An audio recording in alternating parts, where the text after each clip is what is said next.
We belong to a group called the Odinic Rite, and one of our members today has taken an oath of profession to the Odinic Rite, and this is our sacred site, so this is where we do such rituals. In folklore, this is the place where Horsa was laid to rest after the Battle of Aylesford. But Odinists have used this site for so many years it's become sacred in its own right, so whether or not it is the actual site, it's become a sacred site for us. And because it's related to the Battle of Aylesford, we consider it the birthplace of the English nation, and the point where our faith was brought to the British Isles. The actual origins of these stones doesn't matter so much as the folklore and ritual attached to them. That is what makes them a sacred site. I mention this because it needs to be in context of a number of other sacred sites in the area.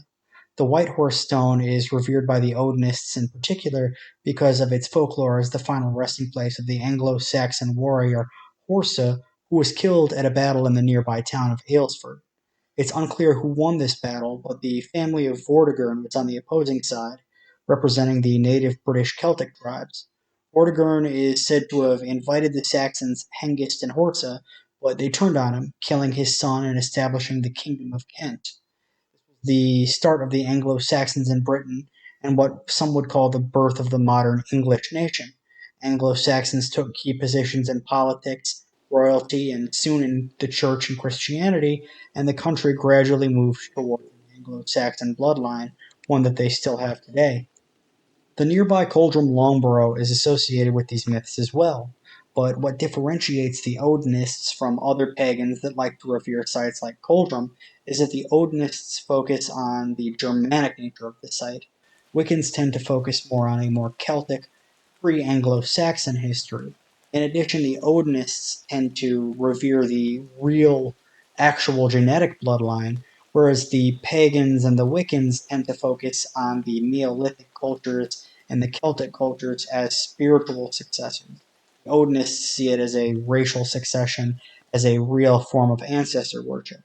And although the Odinic rite mostly performs their rituals at the White Horse Stone, other Germanic pagans or heathens have been to Coldrum. It's also associated with Horsa and the Battle of Aylesford, and apart from the Celtic practice of hanging colored cloths, there's also a number of Germanic runes carved into nearby trees, reading out the names of Odin and Thor.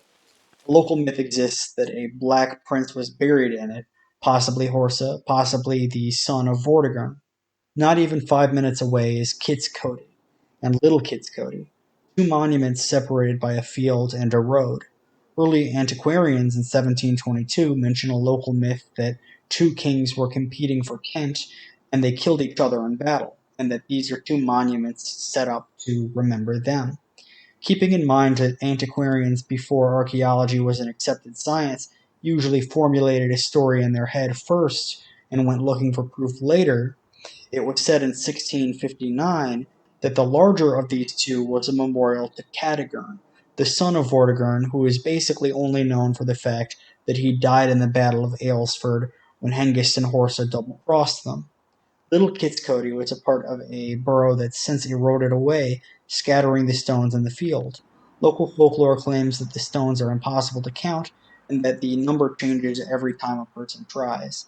The Wikipedia page mentions that at least one druid prefers not to practice at Little Kitts Coty because of the high tension power lines constantly buzzing overhead.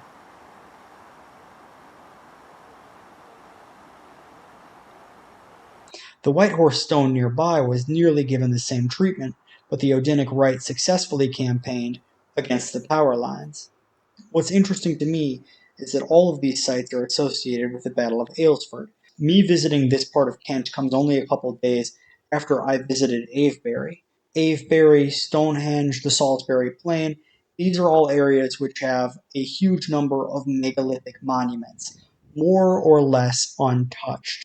Now, the monuments in Kent have been touched, have been moved around, and there's a very clear indication that they've probably been tampered with or modified or torn down, reset up.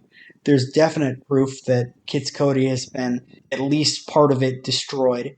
And what's interesting is to think that this entire area around here would have held an immensely powerful place in the hearts of the pre-Anglo-Saxon British chieftains, and this sort of spiritual power would have been inherited or passed over to the Anglo-Saxons after pushing the Brittonic people out, after defeating them in the Battle of Aylesford.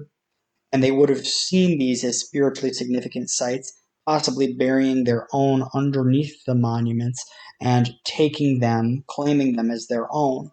Whether or not the history stems only back to as far as the Anglo-Saxons, these sites are mentioned in the Anglo-Saxon Chronicle as being the locations of these pivotal moments, these pivotal battles of modern English history.